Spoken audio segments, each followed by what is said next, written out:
ela vai encontrar. Por meio do autoconhecimento e saber, a clareza surge, a vida começa a florescer. Felicidade em família, um porto seguro. Olá, amigas e amigos do programa Despertando Mulheres na TV com a Andréia Fioravante, pela RS Play TV, canal 524 da Claro TV. É uma alegria estar aqui com mais um episódio, onde eu trago mais uma convidada especial para estar trazendo para você um pouco da história de vida dela, que vai inspirar, que vai motivar você que está assistindo e que vai também estar aqui contribuindo com muita informação, com muita orientação. Ela que é uma mulher, e hoje o tema é a presença da mulher na área técnica e da gestão da capital gaúcha. Como você sabe, você que me assiste fora do Rio Grande do Sul, as amigas e amigos do Rio de Janeiro, lá de Maceió, de São Paulo, da Bahia, todas amigas e amigos aí, Paraná, você sabe que o Rio Grande do Sul é um estado pioneiro em muitas frentes. Um estado que também é chamado de machista, né? Mas não é o estado mais machista do Brasil, não, viu? Não é, não. Eu tenho encontrado alguns machistas aí mais ferrenhos fora do Rio Grande do Sul. Mas temos a fama. E daí você já imaginou? Na capital gaúcha, uma mulher que trabalha na técnica, trabalha na gestão e mais, enfrentou também as enchentes, enfrentou ali na linha de frente junto com o prefeito da cidade e que foi agora no dia 9 de abril homenageada na Câmara Municipal aqui de Porto Alegre. Então, já voltamos, compartilhe o link da TV, o link do meu Face, do meu YouTube, vai compartilhando, porque tem história, tem informação, tem orientação para você, minha amiga, para sua família e para você, meu amigo que me assiste. Então, compartilhe o link e já voltamos.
Voltamos e eu quero já de imediato, porque o tempo aqui passa muito rápido.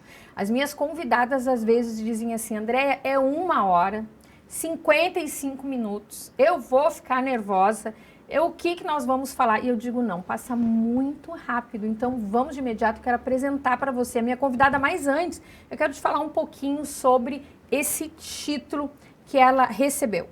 Então, esse título é uma das principais honrarias da cidade e é concedida a pessoas que geram impacto real na sociedade. Destaques da homenageada, então: reconhecimento pela atuação na habitação e regularização fundiária, trabalho direto com a população, com a escuta, com a resolução de desafios. Também forte atuação em momentos críticos, como eu falava na abertura do programa, como a crise habitacional das enchentes de 2024. Ela também foi reconhecida não só pelo seu cargo, porque cargo por cargo, minhas queridas, não gera título e reconhecimento não, viu? Ela foi reconhecida pelo impacto direto na vida das pessoas.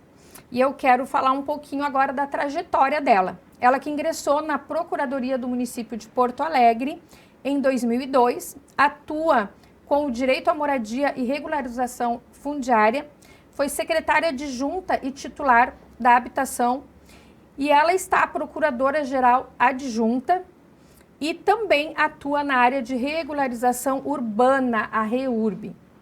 Ou seja, como eu falei na abertura do programa, que é tema do nosso programa, ela traz a carreira técnica jurídica e traz também a gestão e o impacto social. Então, a minha convidada é a doutora Simone Somenzi. Seja muito bem-vinda ao Despertando Mulheres na TV. É uma honra, uma alegria te receber. Já trago aqui um abraço do Armando também, porque eu disse para ele, eu preciso de uma mulher forte para esse episódio. Eu preciso de uma mulher que esteja aí em evidência. E eu tinha uma lista e ele, a Simone, né? Porque vocês, né, tô ligada ao meio ambiente, o Armando também trabalhou com isso lá quando eu entrei na Procuradoria, quando eu fui estagiária. Então é uma área que ele gosta muito. E tu és referência não só aqui, tu és referência fora na área que tu atuas. Então seja muito bem-vinda, é um prazer mesmo te receber. Ai, que legal, fico muito feliz de estar aqui, Andréia, e venho aqui para conversar com uma amiga, né? Tu e o Armando, que são pessoas que, das minhas relações, com que eu tenho muito carinho e sou muito grata por tudo que vocês proporcionam a nós, né? O colega Armando da Procuradoria, que sempre foi um dos nossos líderes, e líder a gente sempre respeita e a gente sempre agradece porque eles nos representam em muitas ocasiões. Então, que bom que eu estou aqui, né? E é um prazer muito grande. E Simone, eu vou aqui também, gente, é um mini, tá? Uma mini bio, tá? Vai reforçar aqui o que eu já falei, mas é uma mini bio aqui, até para você conhecer mais, então, a minha convidada de hoje. Como já falei para vocês, ela é procuradora municipal, diretora do REURB e procuradora-geral adjunta, graduada em Direito pela Universidade de Caxias do Sul, integrante da carreira de procuradores municipais de Porto Alegre desde 2002, na PGM, Procuradoria-Geral do Município, integrou a Procuradoria Especializada do DEMAB, foi chefe da Procuradoria de Assistência e Regularização Fundiária e teve a sua equipe vencedora do Prêmio Inovare. Uau, falar um pouquinho depois sobre isso então para nós também, né? Atualmente é diretora do Escritório de Regularização Fundiária do município de Porto Alegre e procuradora-geral adjunta, conforme já eu havia falado, e integrou a diretoria da ESDM, que é a escola, então, ali dos Escola Superior de Direito Municipal dos procuradores aqui do município de Porto Alegre. É professora da REURB nessa escola e integrou a diretoria da Associação dos Procuradores do município de Porto Alegre e da Associação Nacional das Procuradoras e Procuradores Municipais. Foi conselheira da OAB do Rio Grande do Sul e presidente da Comissão da Advocacia Pública desta entidade. Também foi diretora-geral do DEMAB. Então, você viu, né? Uma mulher da área jurídica, da área da gestão, uma grande líder entre as mulheres também. E eu quero, Simone, então, assim, te ouvir. Nós gostamos muito de ouvir, né, a história das pessoas, né, principalmente das mulheres. Porque estar no lugar que tu está hoje, ocupando esse lugar e todos os lugares que tu já ocupasse, e receber essa honraria aí na Câmara Municipal de Porto Alegre, tu precisou ir, né, galgando um espaço, subindo uma escada, com certeza enfrentou desafios, né? E eu quero que tu complemente a tua apresentação naquilo que tu vê que é importante até para inspirar outras mulheres, né? Muito bem. Eu começo dizendo, então, Andréia, que eu sou uma mulher que sempre se virou sozinha, né? Nunca precisou de ninguém para poder fazer as coisas que planejou, que conquistou. Mas, ao mesmo tempo, eu prezo muito pelas relações pessoais e sempre tive pessoas importantes ao meu lado que me ajudaram nessa caminhada. E mais do que uma profissional, eu sou uma filha, sou mãe e tenho muitas amizades, tenho uma vida que me dá todo o suporte para que no trabalho a gente consiga ter serenidade e sabedoria para poder conduzir os assuntos que chegam até nós. Falando de família, o que tu traz de princípios, de valores, de crenças, né, boas da família para a Simone hoje? Eu tenho muito respeito à nossa ancestralidade, Andréia. Eu venho de uma família de origem italiana. A minha avó, minha nona, ela não falava português, então eu cresci falando o dialeto italiano com ela e ouvindo esse dialeto dentro de casa. E o italiano tem aquela coisa da migração, da coragem de sair da sua terra e vir para cá, passando fome, com muita coragem e esperança no coração. Então, a fome é uma coisa que está sempre comigo, estou sempre com fome.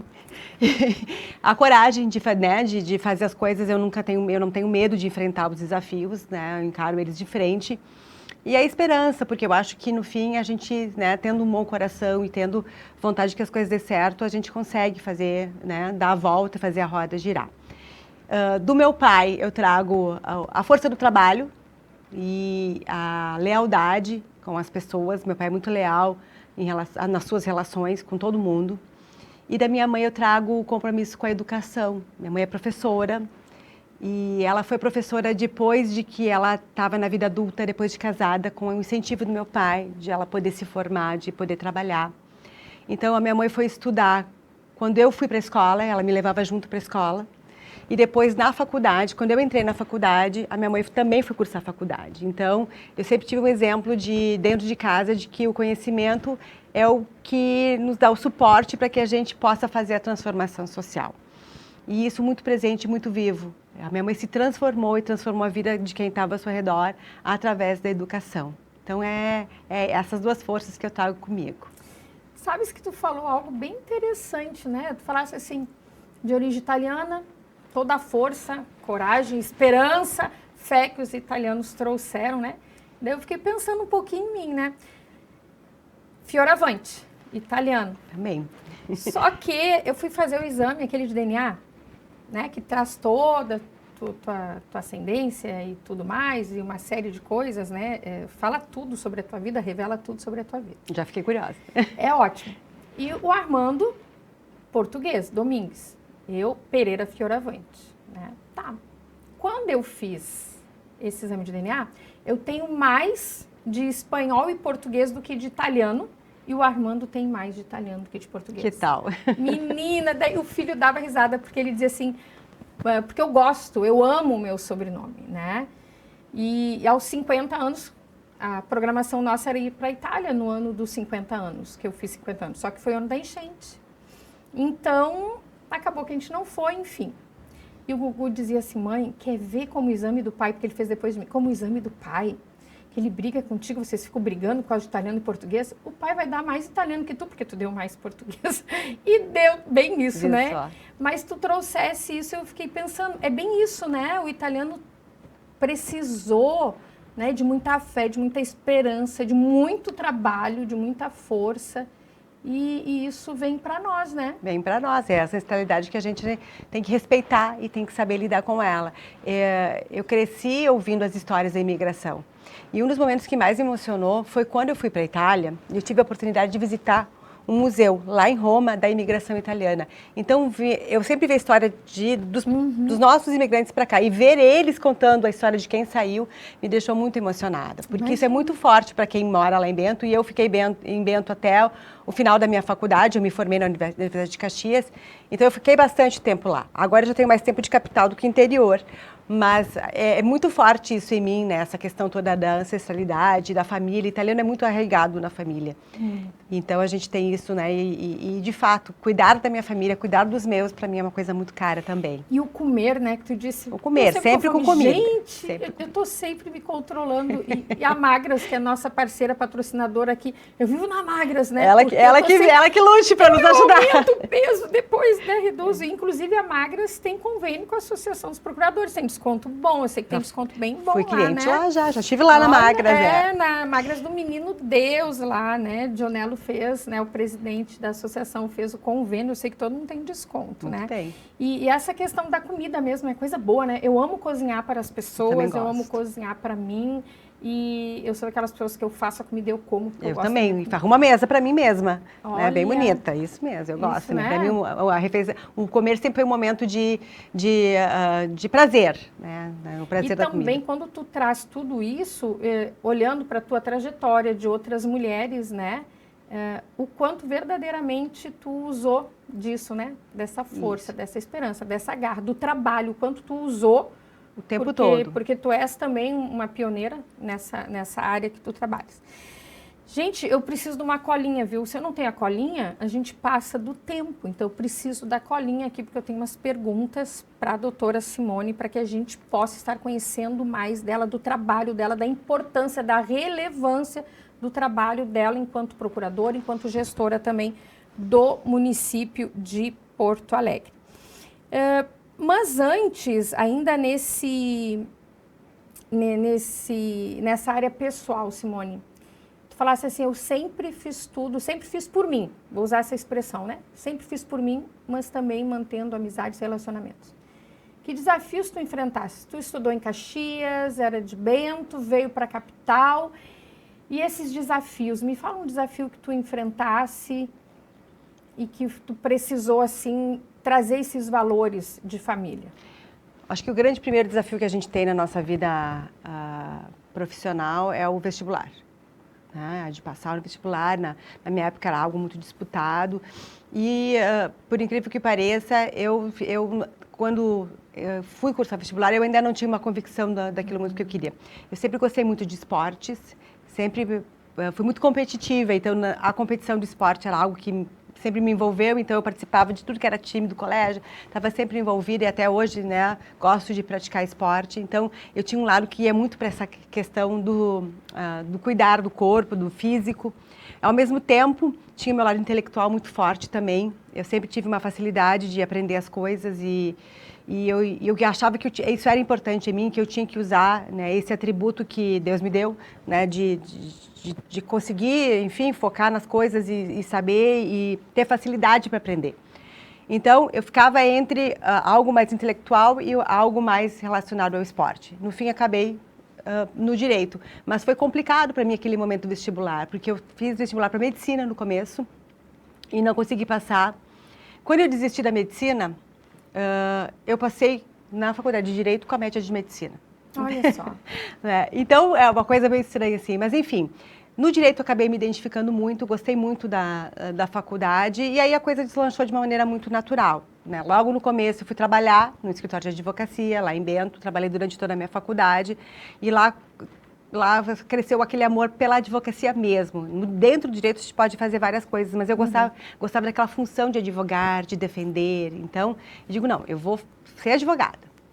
Né? Então, quando eu vim para Porto Alegre, e eu vim para Porto Alegre porque eu fui laureada com a Bolsa do Escola do Ministério Público, eu digo, eu vou cursar porque eu quero né? Porque eu sabia que eu precisava de um preparo diferenciado, né? De uma qualificação diferenciada para poder alavancar a carreira. Quando eu venho para a capital, eu digo, né? Não, eu gostei da capital, eu quero vir para cá. Eu adoro Bento, eu amo Bento, mas eu quero ficar aqui em Porto Alegre. E aí, então, teve a virada. Então, o que eu vou fazer aqui? Lá aqui eu não conhecia ninguém, né? Tinha alguns familiares aqui, mas eu tinha que conquistar meu espaço. Lá em Bento, todo mundo conhecia a Simone, aqui ninguém conhecia a Simone. E aí, eu acabei optando pela carreira pública. E dentro da carreira pública, eu escolhi ser procuradora municipal, porque eu me apaixonei pelo trabalho do procurador, que é um trabalho de advogado, porque a gente acaba advogando para o município, mas ele tem um impacto na vida das pessoas muito grande. E isso foi uma coisa que me motivou muito. E é isso, então acabei vindo e os desafios do vestibular, dos concursos, que é muito difícil, sempre é muito difícil a gente passar no concurso, passar bem.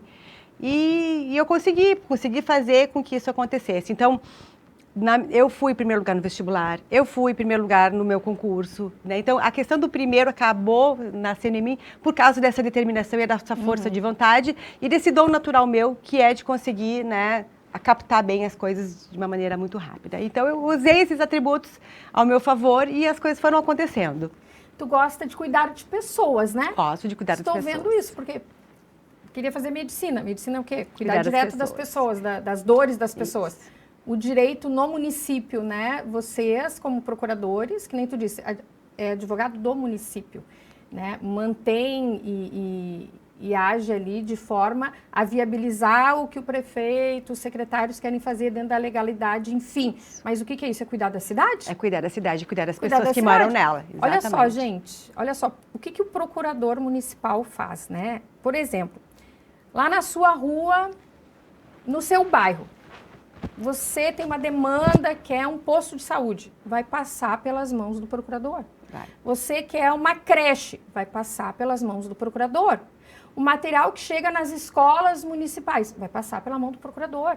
Gente, tudo passa. Ah, a sua rua precisa asfaltar, vai passar pela mão do procurador. Tudo passa pela mão, pelos olhos do procurador. Então, é vital o procurador no município, né? Alguns municípios não têm procuradores, tem lá o seu advogado, assessor jurídico do município, mas é vital. E a Simone, doutora Simone, é procuradora concursada do município de Porto Alegre, como a gente falou, desde 2002. Simone, e qual foi na procuradoria, né, o momento que tu definiu atuar nessa área? Porque se formos falar de loteamentos irregulares, loteamentos clandestinos, formos falar de áreas que precisa regularizar, falar da habitação, que tu estás direto agora, aonde lá? Foi assim, doutora Simone, tu vai para essa equipe, é essa a tua equipe, ou tu que teve interesse, ou tu foi e te apaixonou? Como é que foi essa história? Vamos lá. Ela veio da atuação mesmo. Quando eu ingressei no município de Porto Alegre, fui trabalhar na área tributária. E gostei e tal, mas era uma área que, se a gente para pensar, dentro do direito do que a gente atua na cidade, é uma área um pouco fria, porque ela é a mais distante do cidadão. E eu fui convidada para atuar no DEMAB, no Departamento Municipal de Habitação aqui de Porto Alegre. E aí, digo, topo, vamos lá ver o que acontece na habitação. Que é um desafio que nem todos os procuradores têm o interesse. Então, eu saio da área tributária e vou para a habitação. Lá na habitação, me colocaram na equipe de regularização fundiária. Isso há 25 anos atrás. Digo, Jesus, o que é isso? Vamos, né? Vamos aprender o que é regularização. Aí eu entendi o que era e de onde vinha, e entendi que aquilo era algo que vinha da força popular, porque era uma demanda que as pessoas que mais precisam da cidade vinham atrás de infraestrutura básica. Elas vinham atrás de um afastamento da sua rua, do problema, resolver o problema do seu esgoto, do abastecimento de água. Queriam fazer o cadastramento da rua, queriam botar o nome da rua. E para fazer isso, a gente olhava aquilo, mas era uma área irregular, era uma ocupação e não tinha nenhum dado dentro do município em relação ao cadastro daquilo, a como aquilo se formou. Então, para as pessoas poderem acessar aqueles serviços, elas tinham que primeiro regularizar a sua área. A prefeitura tinha que entender o que tinha acontecido com aquele local e colocar alguma ordem nas coisas, né? De poder efetivamente declarar aquilo como público, de deixar o espaço do campo de futebol como uma área de lazer, como um espaço público de praça, por exemplo. Então era isso. E a gente via que ninguém olhava para aquilo. Aquilo precisava de um olhar diferenciado, mas que não era importante dentro de um contexto de cidade. É não olhar só com a técnica estritamente, mas um olhar mais amplo. A técnica vinha para poder justamente dar uma coloração jurídica de que a prefeitura pudesse entrar naquele local, o município pudesse ir lá e dotar de infraestrutura que eles precisavam. Então a gente dizia, não, pode ir lá fazer, pode ir lá colocar a rua. Por quê? Porque daí a gente dava uma segurança, a famosa segurança jurídica que o procurador dá, para que o município pudesse trabalhar com tranquilidade. E dignidade para as pessoas. Isso, mas é uma área privada, né? Não tem problema, porque é uma área privada, mas se consolidou um espaço público lá, alguns espaços públicos dentro da comunidade. Então é isso. Então, a regularizar é a gente olhar para aquele espaço e integrá-lo à cidade. E qual é a surpresa que a gente tem no Brasil, né? A irregularidade fundiária é muito grande. Então, ele é um problema muito grande no sentido de que todos os municípios praticamente têm dentro do seu território alguns núcleos irregulares. Aqui no Rio Grande do Sul, a gente tem até uma margem de regularidade que é menor que no resto do Brasil.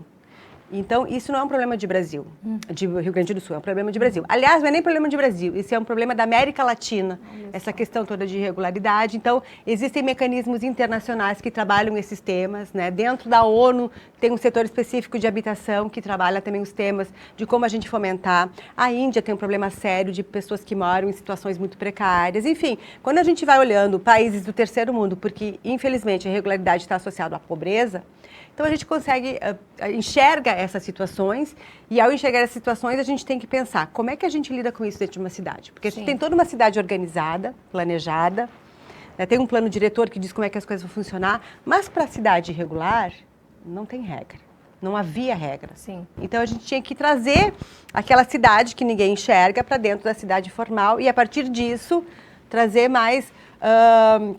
trazer para as pessoas a sua dignidade de morar num local que ela sabe que vai ser enxergado por todos. Então, quando a gente chega para trabalhar num lugar desses, as pessoas dizem, a prefeitura não me enxerga, a prefeitura não me vê, eu não sou ninguém para o município. Eu digo, não, vocês são sim e a gente vai começar a trabalhar isso. Então, isso é regularizar, é a gente olhar para aquele local e começar a trazer não só a regularização fundiária jurídica, que é o meu foco, mas toda uma gama de serviços que é de competência dos municípios para aquele local. Então, isso foi uma coisa que acabou me envolvendo e eu via muito obstáculo, tinha muita dificuldade para fazer. Digo, opa, é comigo mesmo, né? Para superar o obstáculo, é comigo. Então, acabou fluindo e eu acabei sempre trabalhando nessa área. Quando eu vou para a procuradoria, saio do EMAB e entro na procuradoria, vou trabalhar com o Armando, que o Armando estava trabalhando na área dos loteamentos. E aí a coisa foi fluir, peguei vários processos que ele trabalhou e para dar continuidade, até hoje tem alguns que a gente olha lá e digo, olha que o Armando de novo, né? E a gente está resolvendo coisas de 30, 20, né? De 30, 40, 50 anos atrás, hoje. Então é isso, e fazer isso é muito difícil porque a gente vai na contramão de todos os processos, né? Quando a gente planeja e vai morar é uma situação, quando a gente vai morar e tenta trazer o que falta para lá, é mais complicadinho. Antes da gente ir para o segundo bloco, me diga como que tu fosse para a secretaria como adjunta da área da habitação. Como é que foi esse convite? Como é que esse foi um convite, na verdade, eu trabalhei com o prefeito Melo, enquanto ele era vereador, né, em algumas situações em que ele trabalhou esse tema da regularização fundiária, do urbanismo e do pensar a cidade. O Melo sempre foi uma pessoa que tentou pensar a cidade, como ela supera seus desafios, e aí esse tema entrou nesse planejamento do vereador Melo. Quando ele trabalhou como vice-prefeito, acabou que tinha muitas pautas que chegavam até ele que tinham relação com a irregularidade fundiária, então a gente tentava desvendar. Mas o estreitamento mesmo com o Melo foi quando ele não tinha nenhum cargo e que ele ficou sem cargo, que ele foi advogar, e ele foi advogar para uma comunidade que precisava ser regularizada. E aí ele sentou comigo como advogado daquela comunidade para entender qual era o passo a passo que a gente tinha que fazer para regularizar. E aí ele me chama de professora, né? Porque daí a gente foi naquele local, acho que precisa fazer isso, né? Esse é o caminho, né? O iter que a gente vai ter que percorrer aqui. E a partir daí ele entendeu, né, qual era o trabalho em si que a gente fazia. Quando ele ganhou a eleição como prefeito, ele pediu para mim participar do planejamento, né, da área habitacional, porque quando a gente trabalha em regularidade, a gente acaba se envolvendo com toda a política habitacional e com todo o escopo que tem de como ela funciona, né, de qual é o regramento, desde o governo federal até o município, que a gente aplica aqui em relação a repasse de recursos, onde estão os recursos para habitação, o que nós temos que planejar, quais são os conselhos, quem está envolvido. Então, eu acabei participando, nesse meu caminho dentro da prefeitura, de uma série de articulações e de preparo de legislações para que as coisas de fato aconteçam. Porque o que é o trabalho? A gente faz a política pública funcionar. Para fazer a política pública funcionar, nós temos que ter programa e tem que ter dinheiro. Básico, né? Então, para o programa funcionar, tu tem que estruturar ele através de uma lei. Para ter dinheiro, tu tem que acessar recursos que vêm não só do município, vêm do governo federal, do governo do estado. Então, tu prepara o município para poder acessar esses recursos que estão disponíveis, né, através de programas, através de emendas, etc. Então, tu prepara tudo isso para chegar lá. Então, acabo que eu trabalhei muito com a gestão, porque para poder fazer isso a gente acaba fazendo um planejamento de gestão. Acaba que eu trabalhei com a parte orçamentária, porque a gente tinha que planejar, por exemplo, um fundo para ter recursos, para a gente poder aplicar. porque outro detalhe, na habitação as coisas não acontecem do dia para a noite, a gente demora um tempo para planejar e tal, até as coisas acontecerem e até ter a mudança efetiva na cidade em relação à construção de um prédio, por exemplo, a construção de habitação. Isso demora para acontecer. E daí veio então o convite. e aí ele pediu, Simone, eu quero que tu cuide da regularização fundiária. Né? Eu quero que tu ajude o André Machado, que era o titular. O André vem do jornalismo, mas ele é uma pessoa muito envolvida com as questões das pessoas e eu preciso que tu prepare ele também para habitação. Hoje o André sabe mais do que eu. Né? Aliás, André, um abraço. Sabe mais do que eu, pegou super rápido né, o funcionamento dessa política. E aí, então, a gente construiu isso dentro lá do DEMAB, né, através da secretaria, fomos construindo e planejando. Teve um detalhe muito interessante, porque a gente vinha de um período, quando a gente entrou na Secretaria de Habitação, um período muito escasso de recursos para a produção habitacional. Então, a gente não tinha nada planejado, nada para acontecer.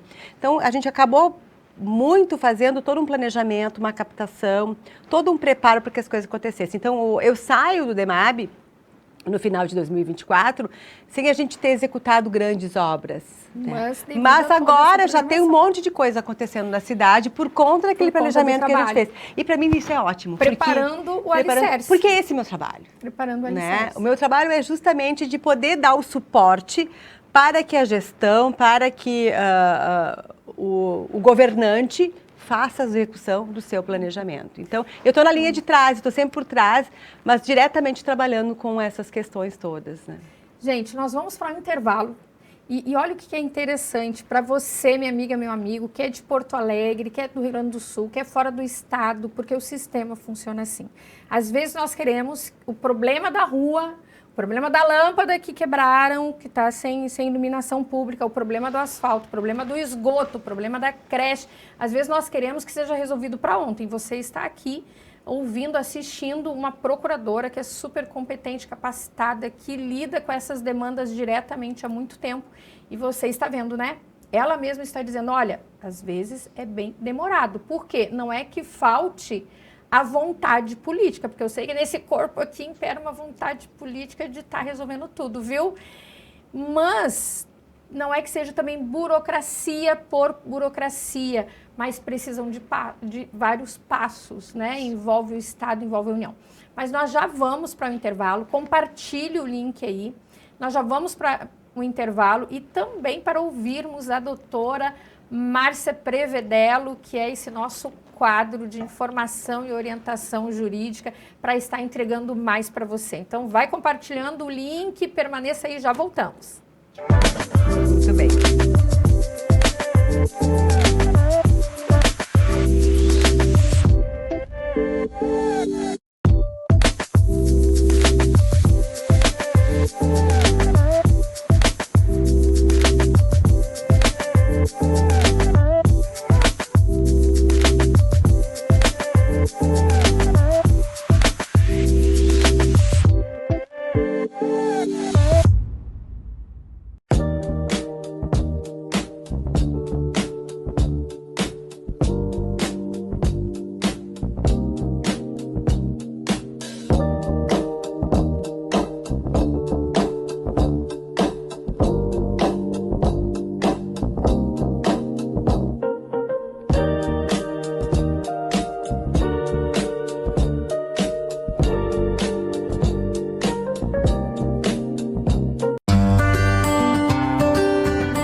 Abril é o mês de conscientização do autismo.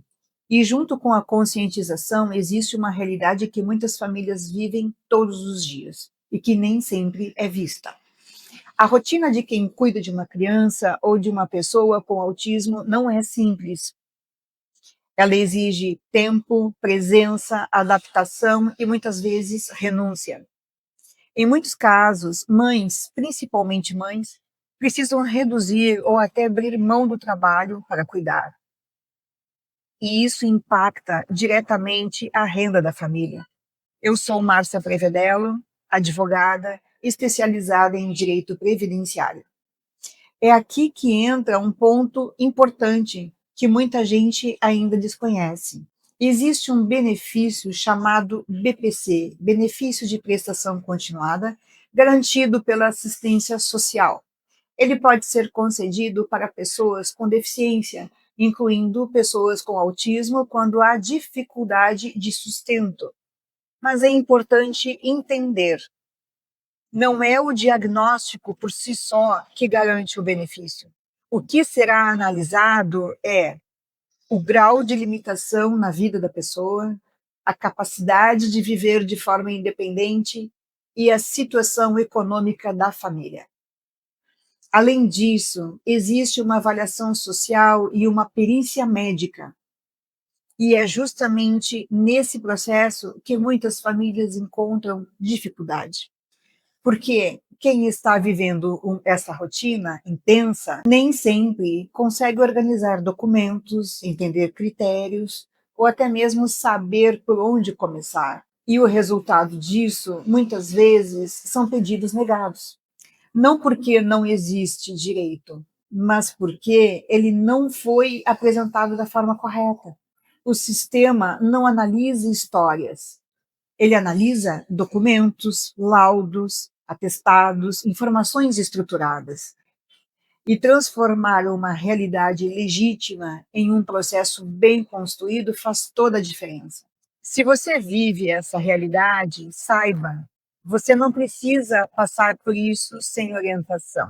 Buscar informação e apoio faz parte do cuidado e pode ser o caminho para garantir o direito que já existe. Cuidar também é lutar por direitos. E você não precisa fazer isso sozinho. Nossa equipe está aqui para te orientar. Entre em contato conosco. Então, voltamos e você ouviu ali, né, a doutora Márcia falar sobre os seus direitos, os seus benefícios. Então, você também pode estar no Facebook, no Instagram, seja meu, da doutora Márcia, você pode estar procurando por nós, fazendo as suas perguntas. Olha só, gente, olha a orientação e a contribuição que você está tendo por meio do Despertando Mulheres na TV. Então, faça as suas perguntas, nosso intuito é de orientar, de passar informação sobre os seus direitos. Retornamos então e agora eu quero te perguntar, doutora Simone, todo o desafio que tu enfrentasse em meio às enchentes, um momento crítico, né? E nós falávamos aqui no intervalo, minhas amigas, que a doutora Simone, né, como analista de perfil comportamental, eu não poderia, né, deixar de falar, porque é uma área que eu amo, né? A dominância dela.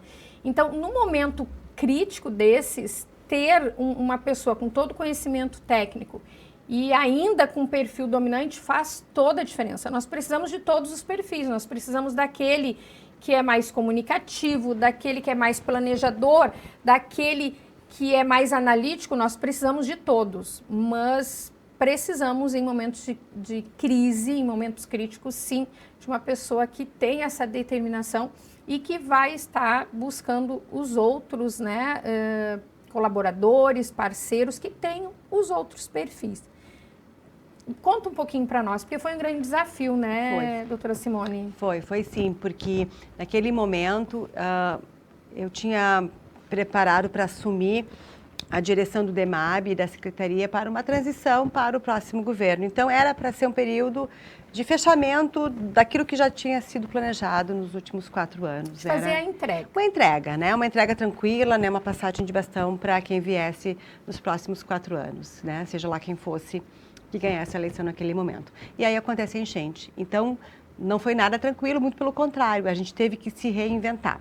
Por que se reinventar? Porque na habitação, muitas pessoas perderam suas casas na enchente. E o primeiro desespero foi justamente o das pessoas terem que sair da sua casa e não ter para onde ir. Então, a gestão dos abrigos, que não é propriamente um problema de habitação, mas naquele momento era o que tinha que ser enfrentado. e a questão da sobrevivência das pessoas em relação à sua alimentação, ao básico, né, de ter o básico. Então, a primeira atitude que a gente tomou lá no DEMAB foi de transformar o nosso ginásio em um centro de recebimento de doações. Então, a gente deixou de fazer o que nós fazíamos para poder gerenciar esse ginásio e as doações. Então, a gente conhece quem mais precisava, quais eram as comunidades de baixa renda que estavam sendo atingidas, então a gente conhecia suas lideranças, então a gente se voltou para essas pessoas, recebia donativos, e a gente recebeu donativos que foi muito lindo do Brasil inteiro. Então eu fazia contato com as pessoas, estou mandando um caminhão para ir, não, a previsão é chegar a tal dia, vocês recebemos e tal. Então eu organizava a chegada dessas doações, organizava e fazia a distribuição. Então era uma loucurada, assim, a gente trabalhava quase que 24 horas. Na verdade, o ginásio ficava aberto 24 horas e a gente ficava envolvida com isso para poder dar esse suporte inicial. Passado esses primeiros 20, 30 dias, a gente começou a pensar, ok, as pessoas estão perdendo suas casas, elas vão perder suas casas. O que a gente vai fazer? Então, a gente redesenhou todo o funcionamento da política habitacional naquele momento e pensamos uma política emergencial de atendimento imediato, porque as pessoas não precisavam de esperar a gente construir casas, né? Tinha que ser logo. Então, nós temos uma política imediata, que foi um auxílio, que a gente chama de estadia solidária, onde o município alcançava um valor de R$1.000 por mês para que a pessoa pudesse se organizar em relação à habitação. Como ela ia se organizar, o município não se envolvia, o poder público não se envolvia. Ela podia morar com um parente, ela podia morar de favor, ela podia alugar, mas ela tinha esse suporte financeiro para poder, né, resolver esse problema de habitação. Depois a gente trabalhou com políticas de médio prazo, né, de poder rapidamente, e na habitação rápida é um ano e meio, de poder entregar uma moradia. Aí vem os instrumentos de compra assistida, que é quando a pessoa ela vai atrás de uma moradia ela mesma, com o suporte financeiro do poder público, onde a gente paga então por essa habitação. Então esse é o médio prazo. E a longo prazo, o planejamento de construções de unidades habitacionais. Certo? Então, a gente fez todo o mapeamento do que a enchente pegou, todas as comunidades, todas as vilas da cidade. Então, a gente tinha tudo isso muito bem mapeado. Por quê? Porque a gente já tinha um planejamento dessas coisas, a gente já tinha os dados em relação... Tinha levantamento. Então, a gente só pegou a mancha de inundação e verificou. Então, vejam só, mais de 100 áreas irregulares, vilas da nossa cidade foram atingidas da enchente, nesse perímetro que foi pego.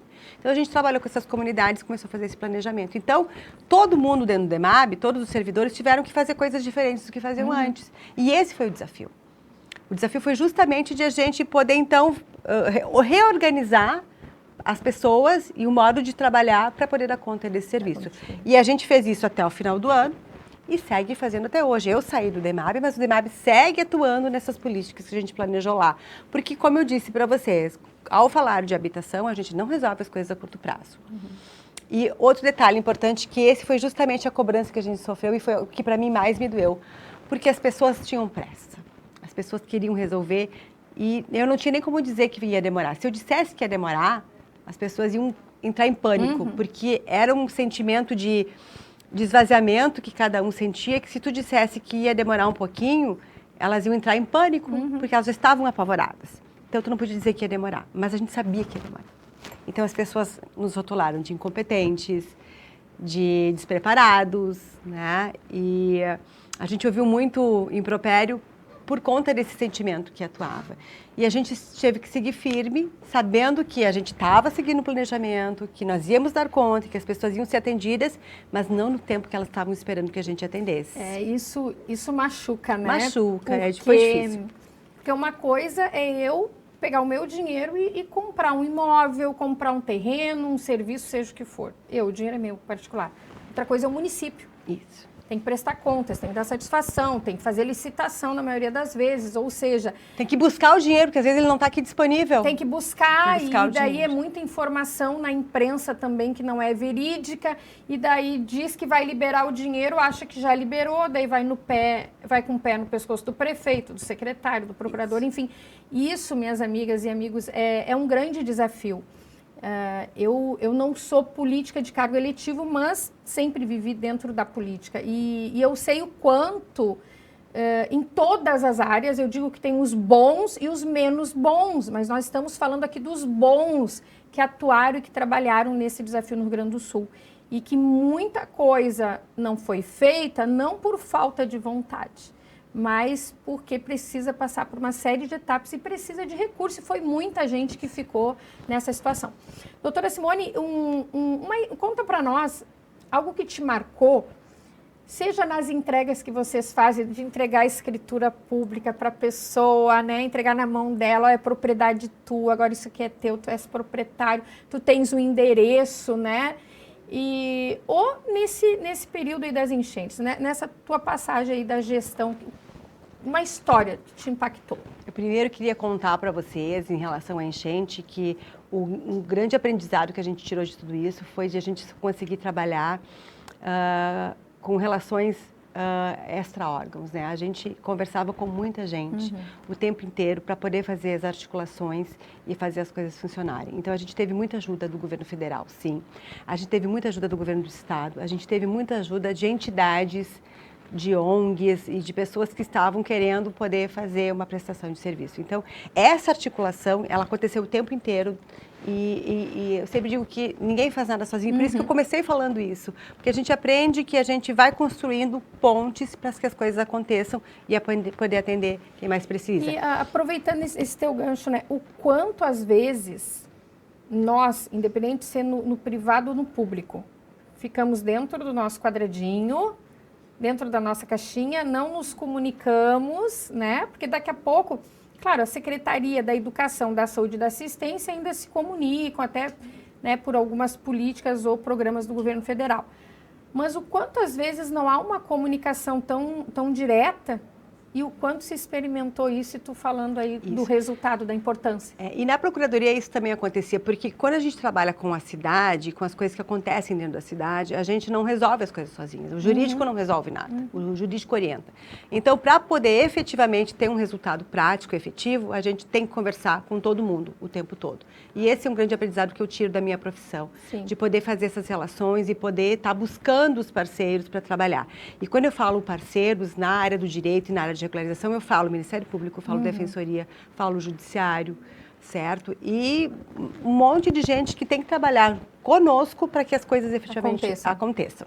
Aí contando histórias, a gente tem histórias maravilhosas dentro da regularização fundiária, de pessoas que efetivamente mudaram sua vida por conta de ter um título de propriedade nas mãos. Mas para mim o que mais impactou, Andréia, foi de uma comunidade que a gente teve que resolver um problema sério de energia elétrica. A comunidade tinha mais ou menos umas 300 famílias e elas eram todas alimentadas através de um poste que ficava na rua e levava lá para o interior da comunidade 300 fios, cada um tinha o seu fiozinho para a sua casa. Então aquilo era um horror. E a gente olhava para aquilo e dizia, meu Deus, vai acontecer uma tragédia aqui, porque né, era tudo gato. Nós temos que resolver isso. Então a gente, através de uma articulação com diversos órgãos, né, envolvendo inclusive a abastecedora de energia elétrica, a gente chegou num acordo de abastecimento. E o que a companhia disse para nós na época? Olha, para a gente tirar todos esses fios e colocar uma rede nova, essas pessoas vão ficar 30 dias sem energia elétrica. Digo, nossa, 30 dias é bastante, né? E aí as lideranças disseram, não tem problema, a gente se vira. Podem tirar tudo aqui, que a gente fica 30 dias, a gente vai na casa dos vizinhos, a gente trabalha com cooler, a gente pode fazer o trabalho. Ok, eu estava num sábado à noite, assistindo um filme em casa, recebo uma foto, né? Uma foto, eu digo, era uma luz, assim, eu digo, o que é isso? Era a moradora me mandando a foto, né, porque tinham ligado a energia elétrica dela. Eu digo, olha só que alegria. Então, esse para mim foi um momento muito especial, de saber que a gente conseguiu contribuir para a pessoa ter o básico, André, que para nós, todo dia, ninguém fala, a gente reclama quando falta luz. Né? Então, elas não tinham, queimava todos os aparelhos dentro de casa, porque a Rússia, né, não tinha estabilidade e tal. Então, foi regularizou, a gente regularizamos, né? Mas aquele impacto de a gente conseguir levar uma estrutura, porque a gente está trabalhando uma regularização fundiária, foi muito bonito de ver. E isso acontece toda hora tem algo assim acontecendo nas nossas áreas que a gente trabalha. Tu fala da luz, né? Nós ficamos lá em casa, a água não chegou na nossa casa, mas ficou na divisa, e nós ficamos 22 dias sem luz. Quando a luz veio, eu pulava dentro de casa, eu dava pulos. Como coach, eu sempre dou exercícios para minhas coaches, para as minhas mentoradas. E tem um exercício que é sobre gratidão. Então, eu sou grata. E menina, eu acordo assim, ó, eu sou grata pela minha caminha quente, eu sou grata pelo meu chuveirinho quente, eu sou grata pelas minhas perninhas, eu sou grata pela luz. Sabe, coisas muito básicas que nem tu disse, que a maioria não se dá conta, porque tu tá habituada e acostumada com o teu dia a dia. Só que nós temos casas, minhas amigas, que não tem banheiro, não tem vaso sanitário, entendeu? Então, às vezes a gente, acostumada com a nossa realidade, não vê a realidade do outro. E daí se vê a importância do município. Esse é um ano de eleições, gente, e todo programa você vai ver eu dando aqui uma pincelada, é ano de eleições. Então, o quanto nós precisamos vigiar, o quanto nós precisamos nos informar sobre política, para que a gente tenha, tudo bem, a doutora Simone é concursada, mas ela vai dar o melhor, como sempre deu, e dá, e agora, né, o tempo voa, né, mas eu quero falar da homenagem maravilhosa que ela recebeu. Mas ela também depende do gestor, daquele que foi eleito. Então, quem você vai eleger para governar o Estado, para governar o nosso país, os deputados federais, estaduais, senadores, quem? Seja vigilante, porque nós precisamos de pessoas assim, pessoas que permitam, né, os que são eleitos, que permitam que o seu time ali faça, desenvolva, que reconheça o trabalho e a competência e a capacidade do seu quadro. E tudo isso levou, então, tudo isso, como eu disse no início, não só o cargo, todo esse teu empenho, que ela não contou nem 1% aqui, tá, gente? Mas todo esse empenho e tudo mais te fez ter esse reconhecimento, receber esse título de cidadã porto-alegrense, né? É isso aí. Fala, nós temos 4 minutos, fala pra mim dessa emoção. E assim, ó, Simone, eu trabalho com alinhamento emocional, né? Advoguei muitos anos, fui estagiária de vocês lá na Procuradoria, onde eu conheci o Armando. Mas hoje eu trabalho com alinhamento emocional por um desafio que eu passei na minha vida. E para mim, depois da espiritualidade, depois de Deus e da minha fé, foi o alinhamento emocional que me trouxe tudo que eu conquistei e ainda vou conquistar.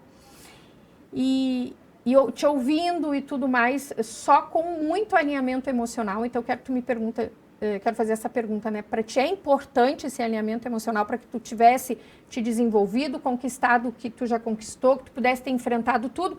E me conta da emoção de ter recebido esse título. Me conta o que tu sentiu. Sim, eu acho que a gente ter fé é algo que realmente muda a vida da gente. Eu sempre tive muita fé, sempre tive muita determinação, muita força de vontade. Graças a Deus, isso é de mim, né? Vem de dentro essa força toda.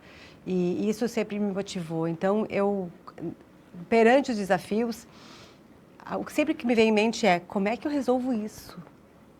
Eu não fico preocupada, o mundo, né, eu vou sofrer. Não é um medo que me abate, a pergunta que me vem sempre é como é que eu resolvo? Como é que eu resolvo? Então, em todos os desafios da minha vida pessoal e da minha profissão, a grande pergunta que fica em mim quando eu estou apavorada, né, porque a gente fica apavorada muitas vezes, a gente quer sair correndo, é isso, ok, eu estou apavorada, mas e como é que a gente resolve? Como é que a gente, né, dá a volta nisso? Então, essa para mim é a grande pergunta e ela é movida de fé, porque para a gente poder resolver as coisas, a gente tem que acreditar que a gente consegue resolver as coisas. A gente, às vezes, não sabe que é difícil. Eu digo assim, quem está na linha de frente, ou o meu modo de ser, eu nem sei que é difícil, eu só vou lá e tento resolver. A gente faz para tentar resolver. E esse título, ele vem... Para mim, ele era um sonho, sabe, Andréia? Eu sonhava em ser cidadã de Porto Alegre porque... eu sempre trabalhei muito pela cidade com muito amor e com muita dedicação. E, então, eu achava que, de fato, eu tinha que ter esse reconhecimento, mas ele não é uma coisa que a gente tem que pedir. Sim. Isso tem que vir de alguém que diga, Simone, tu merece isso. Então, é um sonho que se concretizou por conta disso que a gente está conversando hoje, de as pessoas enxergarem em mim, no meu trabalho, e na minha pessoa e na minha força de vontade, essa situação de ter, de fato, ajudado o município a ser diferente, a Prefeitura de Porto Alegre a ser uma cidade melhor para todos. Então, eu fico muito feliz com isso. Eu vi uma foto tua, né? Depois, durante a semana, vou postar uma foto tua com a tua família na tribuna, né? Qual é o sentimento que veio ali naquela hora? Porque é isso, porque a gente nunca faz nada sozinho, então eu quis chamar as pessoas que estão mais próximas a mim E como é que eu mais me senti nessa homenagem? Por incrível que pareça, como eu mais me senti foi como filha. Filha dos meus pais. Meus pais estavam tão orgulhosos daquilo tudo que estava acontecendo. Meus filhos estavam tão orgulhosos. Meu companheiro estava tão feliz. E então eu me senti assim uma filha da cidade, né? Então abraçada por todos e cuidada por todos.